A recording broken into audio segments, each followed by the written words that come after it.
Hello viewers, আসসালামু আলাইকুম। Easy study Tuhin চ্যানেলের পক্ষ থেকে আপনাদের সবাইকে আরও একটি নতুন ক্লাসে স্বাগতম। আজকের ক্লাসে আমরা আলোচনা করব অষ্টম শ্রেণীর ইংলিশের অর্থাৎ আপনাদের বইয়ের 4.1.2। তো এইটা হচ্ছে আমরা এখানে যে ফিলিং দ্য গ্যাপস আছে এই 46 পৃষ্ঠার এই ফিলিং দ্য গ্যাপসগুলো আমরা খুব সুন্দরভাবে অল্প সময়ের মধ্যে সমাধান করে ফেলবো, বুঝে আমরা সমাধান করব। তো যেহেতু এটাতে আমরা 4.1.2 আলোচনা করব, এর পূর্বের পার্টগুলোতে আমরা আপনাদের বইয়ের এই যে এটি ম্যাচিংটা আমরা পড়ছিলাম, ওয়ার্ড মিনিংস, তারপর দিয়ে যে টেক্সট 2 এটা পড়ছি, তারপর দিয়ে হচ্ছে এই যে পার্সেন্টেজ এটা পড়ছি, কেমন।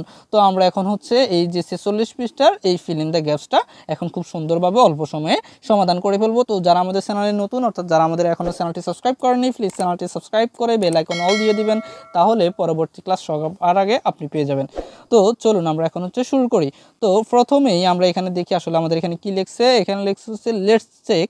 চলুন আমরা হচ্ছে চেক করে দেখি, কেমন, পরীক্ষা করে দেখি weather we have understood the text or not.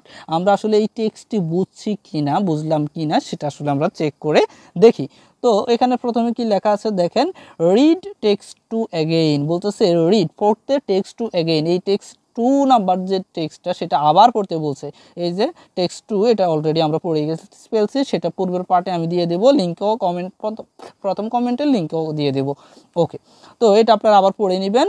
তারপর কি বলছে দেখেন, অ্যান্ড এবং ফিল ইন ইচ গ্যাপ, প্রত্যেকটা গ্যাপ আপনাকে পূর্ণ করতে হবে। ইন দ্য ফলোয়িং প্যাসেজ, এই নিচের যে প্যাসেজটা অর্থাৎ এই প্যাসেজটা, কেমন, এটা হচ্ছে পড়ে এই ফিলিং দ্য গ্যাপসগুলো পূরণ করতে হবে। উইথ আ সুইটেবল ওয়ার্ড, উপযুক্ত শব্দ দিয়ে আপনাকে এটা পূরণ করতে হবে।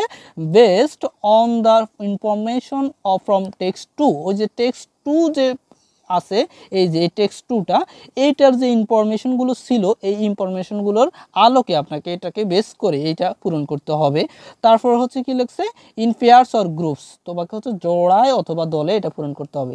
এরপর কি বলা আছে, লেটার, তারপর এক্সচেঞ্জ মানে বিনিময় করা বা শেয়ার করা, ইউর কপিস, তোমার যে কপিটি আছে সেটা শেয়ার করো, with the group next to you, তোমার যে পরের গ্রুপ আছে, যেহেতু আমরা গ্রুপে এটা করব, তো তোমার পরের গ্রুপের সাথে তোমার খাতাটা তুমি শেয়ার করো। এবং check the answer in groups, তোমার যে উত্তরটা হয়েছে সেটা আবার তুমি কি করো, গ্রুপের সাথে চেক করে নাও, কেমন, তোমারটা উত্তর কেমন হয়েছে, ওদেরটা আবার কেমন হয়েছে। ওকে, তো আমরা এখন হচ্ছে আমাদের এই প্যাসেজটা আলোচনা করি। তো প্রথমে আমরা এখানে পড়ে নিই, প্রেজেন্ট বাংলাদেশ, এখানে বলা আছে প্রেজেন্ট বাংলাদেশ, বর্তমান বাংলাদেশ, প্রেজেন্ট মানে এখনকার, কেমন। তো প্রেজেন্ট বাংলাদেশ, বর্তমান বাংলাদেশ, ক্যান বি হতে পারে, তাহলে present Bangladesh can be dash হতে পারে, of the progress the women have made, মানে অফ দ্য প্রোগ্রেস মানে উন্নতি করা বা অগ্রগতি করা, কেমন। তাইলে of the progress the women have made, এই যে নারীরা যা অগ্রগতি সাধন করছে বা উন্নতি করছে, সেজন্য ড্যাশ হতে পারে রিসেন্ট ইয়ার্স, এই সাম্প্রতিক বছরগুলোতে। এই যে সাম্প্রতিক বছরগুলোতে নারীরা, ওমেন মানে হচ্ছে নারীরা, প্রোগ্রেস যে উন্নতিগুলো করছে, হ্যাভ মেড মানে তৈরি করা বা করা, কেমন, যে উন্নতিগুলো করছে সেগুলোর জন্য প্রেজেন্ট বাংলাদেশ, বর্তমান বাংলাদেশ ক্যান বি হতে পারে। তাহলে কি হতে পারে, আমরা দিতে পারি কি হতে পারে, আমরা দিতে পারি গর্বিত হতে পারে। তাহলে বর্তমান নারীদের যে অগ্রগতি, সেজন্য আমাদের বর্তমান বাংলাদেশটা কি হতে পারে, গর্বিত হতে পারে। তাইলে এই যে এ নাম্বার গ্যাপে আমরা কি দিতে পারি, প্রাউড মানে কি, গর্বিত হওয়া। তাহলে আমরা এ নাম্বারে দিব হচ্ছে কি, প্রাউড। আমি জাস্ট প্রাউডটা লিখে দিলাম, কেমন। ওকে, এরপর আমাদের 2 নাম্বার লাইনে কি বলা আছে, ইট উইল বি ক্লিয়ার, এটা পরিষ্কার হতো, উইল যেহেতু আছে এটা ফিউচার, তো ইট উইল বি ক্লিয়ার, এটা পরিষ্কার হতো, ইফ যদি উই কনসিডার মানে বিবেচনা করে, যদি আমরা বিবেচনা করতাম দ্য ড্যাশ সেক্টর, কোন সেক্টরটা আমরা যদি বিবেচনা করতাম, তাহলে এই তথ্যটা আমরা জানতাম। তাহলে এটা কোন সেক্টরটা, অবশ্যই আমরা যদি শিক্ষার সেক্টরটা যদি আমরা আলোচনা করি, বিবেচনা করি, পর্যালোচনা করি, তাহলে আমরা কিন্তু এ সম্পর্কে জানতে পারবো। তাইলে আমরা কোন সেক্টর দিতে পারি, এখানে দিতে পারি এডুকেশন সেক্টর, কেমন।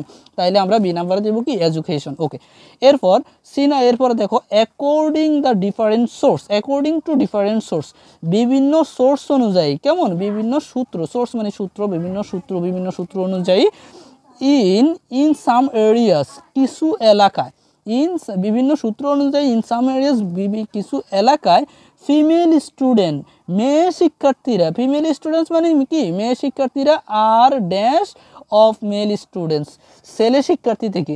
তাহলে বিভিন্ন এলাকায় মেয়ে শিক্ষার্থীরা ছেলে শিক্ষার্থী থেকে ড্যাশ, তাহলে কি হয়েছে বর্তমানে আমরা যে জানি মেয়ে শিক্ষার্থীরা ছেলে শিক্ষার্থী থেকে এগিয়ে গেছে। কেমন? তাইলে আমরা কি দিতে পারি, এই সি নাম্বার আমরা দিতে পারি অ্যাহেড, মানে এগিয়ে গেছে। তাইলে বিভিন্ন কিছু সূত্র অনুযায়ী আমরা দেখতে পারি যে বিভিন্ন এলাকায় ছেলে শিক্ষার্থী থেকে মেয়ে শিক্ষার্থীরা কি হয়েছে, এগিয়ে গেছে। তাইলে আমরা সি নাম্বারে দেবো অ্যাহেড।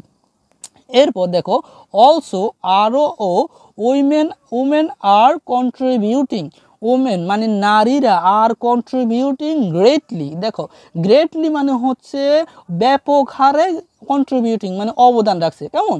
তাহলে অলসো আরও ওমেন আর কন্ট্রিবিউটিং গ্রেটলি, নারীরা গ্রেটলি অবদান রাখতেছে টু দ্য ইকোনমিক অর্থনীতির ড্যাশ। তাইলে টু দ্য ইকোনমিক ড্যাশ, তাহলে আমরা কি দিতে, অর্থনীতির কিসে, অর্থনীতির উন্নতির দিকে অফ বাংলাদেশে। তাহলে বাংলাদেশের অর্থনীতির উন্নতিতেও কিন্তু এই নারীরা কি করছে, গ্রেটলি কন্ট্রিবিউটিং, কি ব্যাপকভাবে অবদান রাখছে। তাহলে ইকোনমিকের পরে আমরা কি দিতে পারি, প্রগ্রেস। কেমন? ইকোনমিক প্রগ্রেস, অর্থনৈতিক উন্নতিতে। কেমন? তাহলে আমরা দেব ওমেন আর কন্ট্রিবিউটিং গ্রেটলি, নারীরা গ্রেটলি অবদান রাখতেছে টু ইকোনমিক প্রগ্রেস, অর্থনৈতিক উন্নতিতে অফ বাংলাদেশের। তারপর দে আর ওয়ার্কিং, তারা কাজ করতেছে, they are working in almost every sector, তারা প্রত্যেকটা সেক্টরেই কাজ করতেছে। এবং হ্যাভ বিন ওয়েল অ্যাপ্রিসিয়েটেড, এবং তারা এটার জন্য ওয়েল অ্যাপ্রিসিয়েটেড, সুনামও অর্জন করতেছে ফর দেয়ার ওয়ার্ক, তাদের কাজের জন্য। তারা কিন্তু বর্তমান মেয়েরা প্রত্যেকটা সেক্টরেই কিন্তু অবদান রাখতেছে, কাজ করতেছে, এবং তারা তাদের কাজের জন্য কি সুনামও বয়ে আনতেছে। নাও এখন ইটস টাইম, এখন সময় এসেছে, বা এটা এখনকার সময়। রিকগনাইজ মানে হচ্ছে আমাদেরকে স্বীকৃতি দিতে হবে। কেমন? রিকগনাইজ দেয়ার কন্ট্রিবিউটিং, এই যে তাদের যে কন্ট্রিবিউশন, তাদের যে এই যে কাজ, এই কাজের যে অবদান রাখছে সেটার এখন স্বীকৃতি দেওয়ার সময় এসেছে। এবং ইন্সপায়ার, এবং অনুপ্রাণিত করতে কাদেরকে, ওমেন নারীদেরকে অনুপ্রাণিত করতে হবে টু ড্যাশ। তাইলে ড্যাশ ক্ষেত্রে তাদেরকে এখন কি করতে হবে, অনুপ্রাণিত করতে হবে, স্বীকৃতি দিতে হবে। কোন ক্ষেত্রে? সেটা হচ্ছে in building a better Bangladesh, তাদেরকে একটা বেটার বাংলাদেশ বিল্ডিং করার ক্ষেত্রে, গড়ার ক্ষেত্রে তাদেরকে তাদের যে কাজ সেটার জন্য স্বীকৃতি দিতে হবে। তাইলে আমরা কি বলতে পারি, ওমেন টু কি দিতে পারি আমরা এখানে, পার্টিসিপেট মানে অংশগ্রহণে, একটা আধুনিক বাংলাদেশ, বেটার বাংলাদেশ গঠনে তাদেরকে কি করতে হবে, পার্টিসিপেট অংশগ্রহণে আমাদেরকে কি করতে হবে, তাদেরকে ইন্সপায়ার করতে হবে। কেমন? এবং তাদের কাজের স্বীকৃতি দিতে হবে। তাইলে আমরা এই নাম্বারে দিতে পারি কি, পার্টিসিপেট, তারা যেন অংশগ্রহণ করে কি জন্য, একটা বেটার বাংলাদেশ তৈরি করার জন্য। তো আশা করি বুঝে গেছেন। এরপরের পার্টে হচ্ছে আমরা এই যে 4.2.1 এর কোশ্চেনগুলোর সমাধান করবো, এগুলোর উত্তর বলে দেব। তো যারা আমাদের চ্যানেলে নতুন, তো অবশ্যই চ্যানেলটি সাবস্ক্রাইব করবেন এবং কমেন্ট করে বলতে পারেন ক্লাসটি কেমন লাগছে। ধন্যবাদ সবাইকে।